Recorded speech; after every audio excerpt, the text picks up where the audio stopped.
வீரலட்சுமி வந்து ஒரு ஆதாய நோக்கத்துடன் கமலஹாசன் பெயரை விட்டுட்டு விஜயை மென்ஷன் பண்றதுன்னா கேட்டா பச்சையான அரசியல் வியாபாரம். ஒரு வசூல் லட்சுமின்றதை நான் தான் சொன்னேன். விஜய் வந்து நீங்க டேமேஜ் பண்ணணும். இவ்வளவு நீங்க பொங்குறீங்கல்ல, அன்னைக்கு வந்து நிவேதா பத்ராஜிக்கு வந்து 50 கோடியில வீடு வாங்கி கொடுத்தா சொல்லி சவுக்கு சங்கம் சொல்லும்போது அன்னைக்கு எங்க போயிருந்தாங்க வீரலட்சுமி? இப்போ உங்களுக்கு அந்த அசைன்மெண்ட் வரல, அஜெண்டா வரல, அதனால நீங்க பேசலையா? இப்போ புரியுதுங்களா? திமுகவை யாரெல்லாம் விமர்சிக்கிறாங்களோ வாங்க வேதமன்ல உட்காருங்க, பேசலாம். ஏன் விட்டீங்க காரணம் சொல்லுங்க. திராவிட முன்னேற்ற கழகத்தோட கூட்டணியில் இருக்கிறாருங்க கமலஹாசன், அதனால நான் வந்து ஒரு பேரை சொல்ல முடியாதுங்க. அப்படி சொன்னாக்கா எனக்கு தர வேண்டியது வந்து வர வேண்டியது வராதுங்க. சொல்லுங்க. உங்க மேல ஒரு மரியாதை இருக்குல்ல. ஒட்டுமொத்த தமிழ்நாடு முழுவதும் அறியப்பட்ட ஒரு பெண்மணி நீங்க, பலம் பொருந்திய வந்து ஒரு இயக்கத்துக்கு வந்து நீங்க தலைவி நீங்க. அப்படி இருக்கும்போது நீங்க வந்து நீதி தவறலாமா? செந்தில் வேல் வீச்சு அவர் தான் வீசினார். முதலமைச்சர் என்ன சொன்னாரு? உதயநிதி அரசியலுக்கு வருவாரான்னு கேட்டா என்ன சொன்னாரு? வரமாட்டாருன்னு சொன்னாரு. அதுக்கு என்ன இருக்கு பதில் இருக்கா? செந்தில் வேல் வீச்சு கிட்ட ஜெயலலிதா சொன்னாங்களே கருணாநிதி தான் என்னுடைய அரசியல் எதிரின்னு சொன்னாங்க. அதுவும் விஜய் சொன்னாரா உதயநிதி தான் என்னுடைய அரசியல் எதிரின்னு? மாஸ் யார் நீங்க சொல்லுங்க. உதயநிதி மாசா விஜய் மாசா? எப்போ விஜயகாந்தோட வந்து கல்யாண மண்டபத்தில் கை வச்சாங்களோ ஒரு எதிர்க்கட்சி தலைவராக உருவானாரு. இவங்க வந்து 3வது இடத்துக்கு தள்ளப்பட்டாங்க. திமுக விஜயை விட சூர்யா தான் நல்ல ஒரு அரசியல் தலைவராக இருப்பாரு.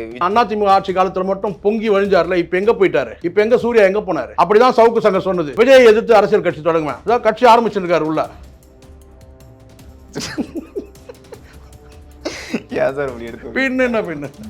வணக்கம் சார். வணக்கம்.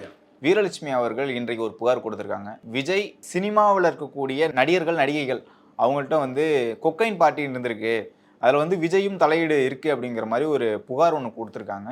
இதற்கு முன்னாடி சுசித்ரா சொல்லும் போது அதில் வந்து விஜயை மையப்படுத்தி இல்லை, இருந்தாலும் இந்த புகாரில் விஜய் பேரை மையப்படுத்தி இந்த புகார் கொடுத்துருக்காங்க. இது எப்படி சார் பார்க்குறீங்க? அதாவது ஒரு விஷயம், சுசித்ரா அவர்கள் வந்து நான் பார்க்குற பார்வை மற்றவர்கள் எப்படி பார்க்குறாங்க எனக்கு அதை பற்றி கவலையே இல்லை. நான் பார்த்த வரைக்கும் அந்த பெண்மணி வந்து ஒரு மனசிதைவுக்கு ஆளான மாதிரி தெரிகிறாங்க. வரம்புகள் மீறி நிறைய பேசுகிறாங்க. அவங்க பேசுகிறதுல உண்மைகள் இருக்கா இல்லையான்றது ஒரு சந்தேகம். ஆதாரமே எதுவும் இல்லாமல் தான் அவங்க வந்து பேசியிருக்காங்க. அவங்க பேசுனது எல்லாத்தையும் நம்ம வந்து பொருட்படுத்த முடியுமான்றது மிகப்பெரிய கேள்விக்குறி. அவங்க ஒருத்தரை மட்டுமே பேசவே இல்லை. அவங்க ஆரம்பிக்கும் போது கமலஹாசன் வந்து ஆரம்பிக்கிறாங்க. ஸோ அதுக்கு பிறகு வந்து பார்த்திங்கன்னா பல பேர்கள் உச்சரிக்கிறாங்க. யார் எந்த குற்றம் செய்தாங்கன்னு தெரியல. கொக்கைன் வந்து பரிமாறப்பட்டதுன்றாங்க. அந்த பார்ட்டியில் கலந்துக்கிட்டவங்க எல்லாருமே வந்து அந்த கொக்கைன் வந்து எடுத்துக்கிட்டாங்கன்னா அருந்துனாங்களான்றது தெரியல. இப்படி ஒரு போகிற போக்கில் வந்து அவங்க வந்து பல்வேறு குற்றச்சாட்டுகள் வந்து தன்னுடைய முன்னாள் கணவர் உட்பட வந்து தனுஷ் உட்பட ஒரு சீரியஸான ஒரு குற்றச்சாட்டுகள் வைக்கிறாங்க. ஸோ இந்த குற்றச்சாட்டுகளெல்லாம் அவங்கள உட்கார வச்சு விசாரணை பண்ணாலே வந்து பார்த்திங்கன்னா மேலும் அவங்களோட குற்றச்சாட்டு தான் அவங்ககிட்ட வெளிப்படுமே தவிர, நான் பார்க்குற பார்வையில் சொல்கிறேன், அவங்ககிட்ட வந்து உண்மையோ ஆதாரமோ வரப்போகிறதில்ல. நிச்சயம் அது. இப்போ அவங்க வந்து பார்த்திங்கன்னா ஒரு மிகப்பெரிய ஒரு என்ன சொல்ல மன அழுத்தம். நான் வந்து ஏதோ மனநோயாளி சொல்கிறேன்னு தயவு செஞ்சு எடுத்துக்காதீங்க. நான் அப்படி சொல்லலை. ஒரு மன அழுத்தத்தில் மனசிதைவில் இருக்கிறாங்க. நிறைய வலிகள் அதிகமாக சுமந்தவர்கள், இதயத்தில் வந்து பலமான அடிகள் நிறைய விழுந்தவங்க தான் இப்படியான பேச்சுக்கள் பேசுவாங்கன்றது என்னுடைய உளவியல் ரீதியான கருத்து. இப்போ நான் ஒரே ஒரு விஷயம் தான் நான் சொல்கிறேன். அவங்க சொல்லக்கூடியது எல்லாத்தையுமே நீங்கள் எடுத்துகிட்டு ஒரு புகாராகவே எடுக்க முடியாது. அப்படியே புகாராகவே எடுத்தாலும் கூட பார்த்திங்கன்னா அவங்களால ஆதாரத்தையோ உண்மையோ போட முடியாதுன்னு ஒரு சூழல் இருக்கும்போது அதையே ஒரு வந்து பார்த்திங்கன்னா ஒரு அரசியல் ஆக்கிற மாதிரியான விஷயங்கள் போல வீரலட்சுமி போன்றவர்கள் பண்ணுறது வந்து பார்த்திங்கன்னா முழுக்க ஒரு ஆதாய அரசியல், ஒரு பச்சையான வந்து பார்த்திங்கன்னா கீழ்த்தரமான அரசியல் தான் நான் பார்க்குறேன். முதல்ல அந்த பெண்மணி வந்து சுசித்ரா வந்து பாதிக்கப்பட்டிருக்கிறாங்க. அது நல்லா தெரியுது. அந்த பாதிப்பு பல்வேறு வகையான பாதிப்பு இருக்கும். ரெண்டாவது அவங்க சொல்லக்கூடிய பார்ட்டியில் வந்து அவங்களும் கலந்துகிட்டு இருக்கிறாங்க. அப்போ அவங்களும் கூட அந்த கொக்கைன் எடுத்துருக்கலாம்னு சொல்ல முடியுமா? ரெண்டாவது அவங்க சொல்லக்கூடிய வார்த்தைகள் எல்லாமே பார்த்தா மூத்த நடிகர் இல்லாமல் கரண்ட் இப்போ இருக்கிற நடிகர்கள் வரைக்கும் அவங்க குற்றச்சாட்டுகள் அடுக்கிறாங்க. ஸோ அதனால் குற்றச்சாட்டுகள் வந்து உண்மை இருக்கா இல்லையான்றது வந்து மிகப்பெரிய கேள்விக்குறி. விசாரணையே பண்ணால் கூட அவங்களால எந்த ஆதாரமும் உண்மையும் போட முடியாது. ஸோ அப்படியான சூழ்நிலையில் வீரலட்சுமி வந்து பார்த்திங்கன்னா ஒரு ஆதாய நோக்கத்துடன் கமலஹாசன் பெயரை விட்டுட்டு அந்த பார்ட்டியில் பங்கேற்ற அவங்க சொல்லக்கூடிய குற்றச்சாட்டு அப்படியே சுசித்ரா அவர்கள் சொல்லக்கூடிய குற்றச்சாட்டுனா கமலஹாசன் வந்து அவர் ஒரு பார்ட்டி வச்சாரா, அந்த பார்ட்டியில் வந்து வெள்ளி தாம்பூலத்தில் கொக்கைன் கொண்டு வந்தாங்க அப்படிலாம் சொல்லும்போது வீரலட்சுமி வந்து அரசியல் ஆதாயத்துக்காக அந்த ஒரு பார்ட்டை அப்படியே விட்டுட்டு கமலஹாசன் பார்ட்டை அந்த விட்டுட்டுன்னு கேட்டால் மற்ற நடிகர்களை வந்து இணைச்சிக்கிறது, விஜயை மென்ஷன் பண்ணுறதுலாம் கேட்டால் பச்சையான அரசியல் வியாபாரம். வீரலட்சுமி அவர்கள் வந்து மக்கள் நீதி மையம் கூட்டணியிலாம் இல்லை, இருந்தாலும் அவர்கள் ஏன் வந்து கமலஹாசனை விட்டுட்டு விஜய் அவர்கள் வந்து டார்கெட் பண்ணுறாங்க? வீரலட்சுமி பொறுத்த வரைக்கும் கேட்டால் அவங்க ஒரு அசைன்மெண்ட்டாக தான் எடுப்பாங்க எப்போவுமே. அது கடந்த காலத்தில் சீமான் அவர்கள் மீதான அந்த குற்றச்சாட்டும் நீங்கள் பார்த்தீங்கன்னா யாரோ ஒரு அசைன்மெண்ட் கொடுத்த மாதிரியும் அதை செயல்படுத்த அதை எக்ஸிக்யூட் பண்ணுற மாதிரி தான் இருக்கும். பல விஷயங்கள் நீங்கள் பார்த்துருப்பீங்க. அதனால தான் நான் வந்து பார்த்தீங்கன்னா வேறு சில தனியார் ஊடகங்களை பேசும்போது பார்த்தீங்கன்னா அவங்க வந்து ஒரு வசூல் லட்சுமின்றதை நான் தான் சொன்னேன். சரிங்களா? வேறு யாரும் சொல்லல. வீரலட்சுமின்றது நான் தான் முதல் வந்து பார்த்தீங்கன்னா வசூல் லட்சுமி. அவங்க சில வந்து பார்த்தீங்கன்னா வந்து ஒரு அசைன்மெண்ட் வாங்கிக்கிட்டு செய்கிறாங்க. இதுக்கு பின்னணியில் வந்து பார்த்தீங்கன்னா ஏதாவது பேரங்கள் நடந்தால் அதையும் சேர்த்து விசாரிக்கணும். இப்போ சீமான் அவர்கள் விஜயலட்சுமி மேட்டர் எடுத்து அவங்க வந்து மெனக்கட்டு நிறைய பண்ணாங்க. அதனால் அசிங்கம் தான் பட்டாங்க. வீரலட்சுமினா இப்போ நான் சொல்கிறேன், என்னோட ஒரு சகோதரி தான் அவங்க. ஆனால் ஒரு வீரலட்சுமினா ஒரு கம்பீரம் இருந்தது. எப்போ இருந்தது? இந்த விஜயலட்சுமி மேட்டர்லாம் எடுக்கிறதுக்கு முன்னாடி. அதுக்கப்புறம் ஒரு ஒரு வீரலட்சுமின்னு சொன்னால் ஒரு ஒரு நியாயத்துக்காக போராட்டம் ஒரு பெண்மணின்ற அந்த பிம்பம் வந்து பார்த்தீங்கன்னா எப்போ உடஞ்சின்னு கேட்டால் சீமான் விஷயத்தில் தேவையில்லாமல் வந்து இவங்க மூக்க நுழைச்சதுனால தான். அதில் தான் அவங்க வந்து பார்த்திங்கன்னா வந்து கடைசியில் யாருக்காக போயிடாங்களோ அந்த விஜயலட்சுமியை அவங்கள வந்து பார்த்திங்கன்னா அவங்கள வந்து ஒரு செட்பேக் ஆகிடுச்சு அவங்களுக்கு. சரிங்களா?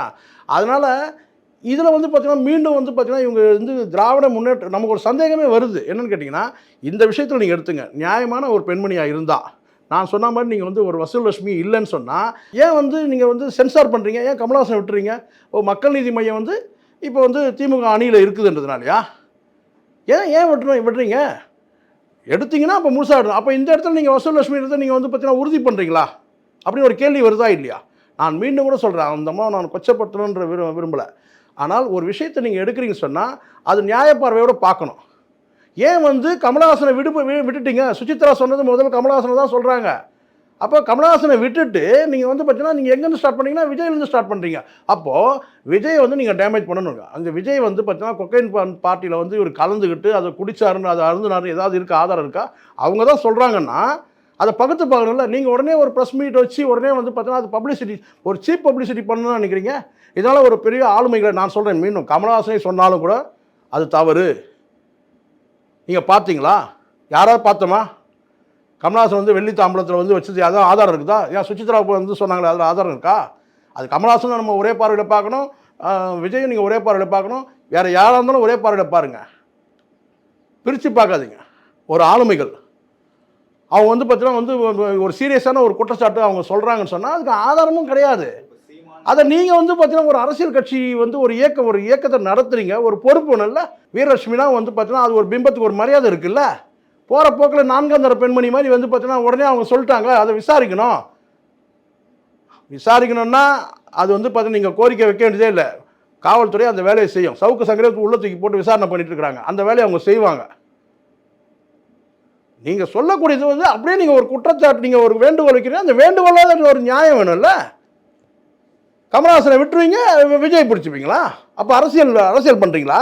இல்லை, இப்போது சீமான் விஜயலட்சுமி அந்த அந்த புகாராக இருக்கட்டும், அதன் பிறகு சவுக்கு சங்கர் ஃபெலிக்ஸ் மீதும் அவங்க வந்து புகார் கொடுத்துருந்தாங்க. இன்றைக்கு சமூக அக்கறையில் தானே இந்த வழக்கு கொடுத்துருப்பாங்க சார். நல்லா புரிஞ்சுக்கோங்க. சவுக்கு சங்கர் மீது நடவடிக்கை எடுத்த பிறகு, ஃபெலிக்ஸ் மீது நடவடிக்கை எடுத்த பிறகு தான் இவங்க வந்து அந்த கோரிக்கை வைக்கிறாங்க. எடுத்து பாருங்கள், தேதியை எடுத்து பாருங்கள். எப்போ கோரிக்கை இவங்க வந்து பேசிடணும். அவர் பேசின காவல்துறையை இழிவாக பேசின அடுத்த 1 மணி நேரத்தில் இவங்க அறிக்கை விட்டுருக்கணும் சார். நடவடிக்கைலாம் ஒரு கிட்டத்தட்ட எடுத்த பிறகு தான் இவங்க வந்து என்ன செய்கிறாங்க, அவங்க வந்து அவங்க மேலே நடவடிக்கை எடுக்கணும்னு மீண்டும் ஒரு கோரிக்கை வைக்கிறாங்க. அந்த எதுக்காக அந்த கோரிக்கை வைக்கணும்னா இப்போ இது மாதிரியான வந்து ஒரு கோரிக்கை வைக்கிறதுக்கு தான். நான் என்ன கேட்குறேன்னா, நீங்கள் ஒரு அமைப்பு நடத்துகிறீங்க, இயக்கம் நீங்கள் நடத்துகிறீங்க, நியாயமாக செயல்படுங்கன்றேன். ஒரு கண்ணில் வந்து பார்த்தீங்கன்னா வேணா ஒரு கண்ணில் சுண்ணாம்பு பண்ணுவாங்க, அந்த மாதிரி இருக்கக்கூடாதுன்ற நான் வைக்கிற கோரிக்கை. அப்போ அவங்க வாயிலேருந்து வந்த வார்த்தைகள் நீங்கள் ஏன் சென்சார் பண்ணுறீங்க? கோரிக்கை வைங்க, சேர்த்து சொல்லுங்கள், கமலஹாசன் பேரையும் சேர்த்து சொல்லுங்கள். நீங்கள் தான் நியாயமான இயக்கம் நடத்துகிறவங்கல்ல. தப்புங்க. யாரையுமே நான் இப்போ நான் சொல்கிறேன், இவ்வளோ நீங்கள் பொங்குறீங்கல்ல. அன்றைக்கி வந்து நிவேதா பெத்ராஜுக்கு வந்து 50 கோடியில் வீடு வாங்கி கொடுத்தா சொல்லி சவுக்கு சங்கம் சொல்லும் போது அன்றைக்கி எங்கே போயிருந்தாங்க வீரலட்சுமி? அன்றைக்கி நான் பேசினேன்ல. அன்றைக்கி நான் பயந்துலாம், ஐயோ சவுக்கு சங்கருக்கு வந்து போலீஸ் பாதி போலீஸ் பின்புலம் இருக்குது, இல்லை அவருக்கு வந்து எதிர்கட்சியில் வந்து பலம் இருக்குது அப்படின்னு நாங்கள் பார்க்கவே இல்லை. இதுதான் நியாயன்றது. அன்றைக்கி நீங்கள் குரல் கொடுத்துருக்கணும். எலெக்ஷன் நேரத்தில் நீங்கள் குரல் கொடுத்துருக்கணும். அப்போ உங்களுக்கு அந்த அசைன்மெண்ட் வரல, அஜெண்டா வரல, அதனால் நீங்கள் பேசலையா? அன்றைக்கி பேசியிருக்கணும்ல. யாராக இருந்தாலும் வந்து ஒரு பெண்ணை மையப்படுத்தி தானங்க வந்து பார்த்தீங்கன்னா ஒரு அமைச்சர் மேலே குற்றச்சாட்டு வருது. அந்த குற்றச்சாட்டுக்கு ஆதாரம் என்னன்னு கேட்டிருக்கணும்ல. இப்போ புரியுதுங்களா? திமுகவை யாரெல்லாம் விமர்சிக்கிறாங்களோ அவங்கெல்லாம் வந்து பார்த்தீங்கன்னா வந்து டார்கெட் பண்ணி அதுக்கு வந்து அசைன்மெண்ட் யாருன்னு கேட்டால் நீங்கள் ஒரு அடையாளமாக இப்போ வீரலட்சுமி இந்த இடத்துல ஒரு அடையாள மாதிரி செயல்படுறாங்களா இல்லையா? ஏதோ ஒரு கூலிப்பட மாதிரி செயல்படுறாங்களா இல்லையா? ஃபெலிக்ஸை சொன்னீங்க, கரெக்ட். சவுக்கு சங்கர் சொன்னீங்க, கரெக்ட். நடவடிக்கை எடுத்த பிறகு தான் சொல்கிறீங்க, ரைட். ஆனால் இப்போ இதை இனிமேல் நடவடிக்கை எடுக்கணும்னு நீங்கள் கேட்குறீங்கல்ல, அப்போ கேட்கும்போது ஏன் சென்சார் பண்ணுறீங்க? ஏன் கமலஹாசன் விட்டுறீங்க? ஏன் விஜய் எடுத்துக்கிறீங்க, மற்ற நடிகர் எடுத்துக்கிறீங்க? இப்போ புரியுதுங்களா? எங்கேயோ ஒரு இடத்துல நீங்கள் வந்து பார்த்தீங்கன்னா இந்த இடத்துல நீங்கள் வந்து ஒரு நீதியின்படி நிற்கலைல்ல. வாங்க விவாதம் பண்ணலாம், உட்காருங்க, பேசலாம். ஏன் விட்டீங்க, காரணம் சொல்லுங்க. திராவிட முன்னேற்ற கழகத்தோட கூட்டணியில் இருக்கிறாருங்க கமலஹாசன், அதனால நான் வந்து ஒரு பேரை சொல்ல முடியாதுங்க. அப்படி சொன்னாக்கா எனக்கு தர வேண்டியது வந்து வர வேண்டியது வராதுங்க, சொல்லுங்க. தப்புமா, நியாயமா பேசுங்க. உங்க மேல ஒரு மரியாதை இருக்குல்ல. ஒட்டுமொத்த தமிழ்நாடு முழுவதும் அறியப்பட்ட ஒரு பெண்மணி நீங்க, பலம் பொருதிய வந்து ஒரு இயக்கத்துக்கு வந்து நீங்க தலைவி நீங்க. அப்படி இருக்கும்போது நீங்க வந்து நீதி தவறலாமா சொல்லுங்க. அப்ப என்ன ஆச்சு? ஏற்கனவே என்ன ஆச்சு? விஜயலட்சுமி எடுத்த மேட்டரே எடுத்ததே இவங்க எதுக்காக எடுத்தாங்கன்னா இதுக்காக தான் எடுத்தாங்க. ஏதோ ஒரு வசூல் பண்ணலாம், சீமான்ட்ட வந்து ஒரு வசூல் பண்ணலாம் இப்படின்னு மக்கள் பேசுனாங்க. இப்போ என்ன செய்யறாங்க? நீங்க விஜய் கிட்ட போய் போறீங்க. இப்போ நீங்க தொட்டாரெல்லாம் வந்து பார்த்தீங்கன்னா விஜயெல்லாம் நீங்க வந்து பார்த்தா விஜய், நான் மீண்டும் கூட நான் சொல்றேன், விஜய் நீங்க போற போக்கில் நீங்க வந்து 4ஆம் தரமா நீங்க விமர்சனம் பண்ண ஆரம்பிச்சீங்கன்னா விஜய் வளருவார். நான் சொல்றேன், எழுதி வச்சுக்கணும். திராவிட முன்னேற்ற கழகத்துக்கே நான் சொல்றேன், இது போன்ற துருப்பிடிச்ச கத்திகள்லாம் வச்சு நீங்க வந்து நீங்க சீண்ட ஆரம்பிச்சீங்கன்னா விஜயோட வளர்ச்சியை தடுக்கவே முடியாது. நீங்க தமிழக வெற்றி கழகத்திலேருந்து ஒரு 4-5 தம்பிங்க ஃபோன் பண்ணி கேட்குறாங்க, இந்த மாதிரி இவங்க பேசுகிறாங்களே, அப்போ இவங்க பின்னாடி வந்து திமுக இருக்குது. இப்போ எப்படி வருது பார்த்தீங்களா? அது திமுக தாண்டி சொல்கிறாங்க, இதுக்கு பின்னாடி வேணும்னு தூண்டி விடுறாங்க. ஏதோ நீங்கள் ஒரு விளம்பரத்துக்காக பண்ணுறீங்களா? இது உண்மையிலே திமுக இருக்கா, உதயநிதி இருக்கிறாரா, அதெல்லாம் கிடையாது. ஆனால் நீங்கள் இப்படி பேசும்போது என்ன ஆகுதுன்னு கேட்டிங்கன்னா, நீங்கள் நடுநிலை, இப்போ நீங்கள் நியாயமாக இப்போ உங்கள் நடவடிக்கைன்னா நீங்கள் என்னென்னு கேட்கணும்? அந்த மாதிரி யாரெல்லாம் சொல்லியிருக்காங்க அத்தனை பேரும் கேட்கணும். அது கூட நீங்கள் கேட்க வேண்டியதில்லை, போலீஸ் அந்த வேலையை செய்ய போகுது, செய்துட்டு தான் இருக்குது. நீங்கள் என்னமோ நீங்கள் இன்ஸ்ட்ரக்ஷன் கொடுத்த பிறகு தான் போலீஸ் செய்ய போதா அந்த வேலையை? அவங்களும் 2 நாளாக அவங்க மீடியாலாம் சோஷியல் மீடியாலாம் பார்த்து தானே, சைபர் கிரைம்லாம் வாட்ச் பண்ணி தானே இருப்பாங்க.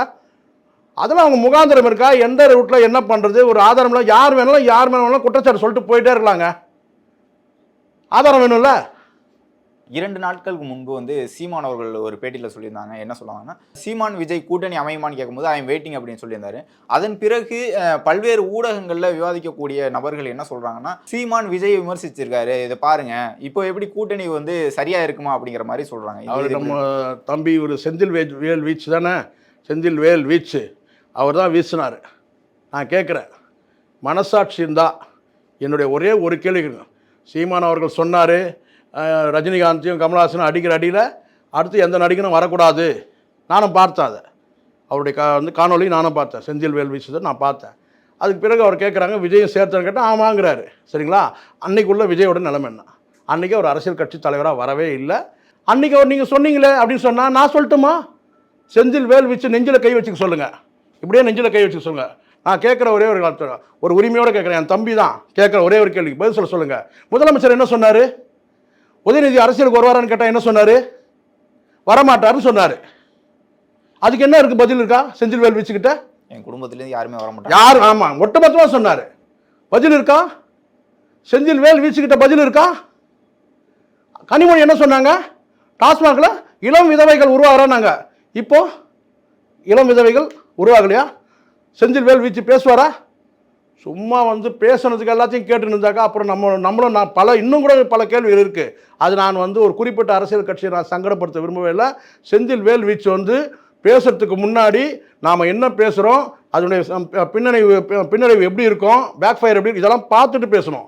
சும்மா போகிறப்போ வந்து பார்த்தீங்கன்னா இங்கே யாரும் வந்து காதில் கடுக்கன் போட்டுட்டு மஞ்சள் பை தூக்கிட்டு வந்துடல. நீங்கள் போடுற வீடியோலாம் பார்த்துட்டு தலையாட்டிட்டு போகிறதுக்கு நியாயமாக கேட்குறேன், மனசாட்சியோடு கேட்குறேன். சொன்னாரா இல்லையா முதலமைச்சர் உதயநிதி அரசியலுக்கு வருவாரான்னு கேட்டார்.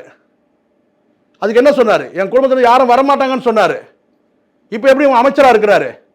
நாளைக்கு இது வந்து பார்த்தீங்கன்னா துணை முதல்வர், ஏன் முதலமைச்சராக கூட வரட்டும், நம்ம வரவேற்போம். நமக்கு எந்த வன்மமும் கிடையாது, காழ்ப்புணர்வு. ஆனால் பேசும்போது கரெக்டாக பேசணும். 2 பேரும் இணைகிறாங்க, உங்களுக்கு என்ன சிக்கல்?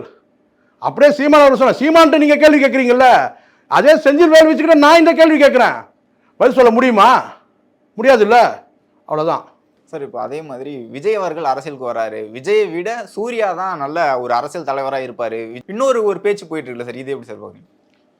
நான் சொல்லக்கூடாதுன்னு பார்க்குறேன், வேணாம். நம்ம வந்து எப்போவுமே நம்ம வந்து பர்சனலாக வந்து போகக்கூடாது. அதெல்லாம் சொல்கிறதுக்கு முதல்ல ஒரு ஊடகத்தில் நீங்கள் நடத்திட்டாலே எல்லா கேள்வியும் கேட்டுற முடியாது. முதல்ல தமிழ்நாட்டே இல்லை சூர்யா முதல்ல, தெரியுமா முதல்ல? ஏன் நான் கேட்குறேன், அதிமுக ஆட்சி காலத்தில் மட்டும் பொங்கி வழிஞ்சார்ல, இப்போ எங்கே போயிட்டார்? இப்போ எங்கே சூர்யா எங்கே போனார்?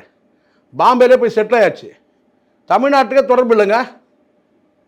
தமிழ்நாட்டில் என்ன நடக்குதுன்னு தெரியுமா? நாளைக்கு வந்து புயல் அடித்தாலோ பூகம்பம் அடித்தாலோ இல்லை என்ன வந்து இயற்கை சீற்றம் என்ன வந்தாலும் நம்ம அனுபவிப்போம். ஆனால் சூர்யா சேஃபாக இருப்பார் பாம்பேயில். சரிம்மா? சும்மா போகிற போக்கில் வந்து பார்த்தீங்கன்னா ஏதோ ஒன்று சொல்கிறோம், ஒரு மாற்று கருத்து சொல்லணும், உலகம் நம்மளை உத்து பார்க்கணும், புதுசாக ஏதாவது சொல்லணும்னு சொல்லக்கூடாது. இந்த ஊடகம் நடத்துகிறவங்க எல்லாருமே நான் சொல்கிறேன். அப்படி தான் சவுக்கு சங்கம் சொன்னது. விஜயை எதிர்த்து அரசியல் கட்சி தொடங்குவேன். இதான் கட்சி ஆரம்பிச்சிருக்காரு உள்ள.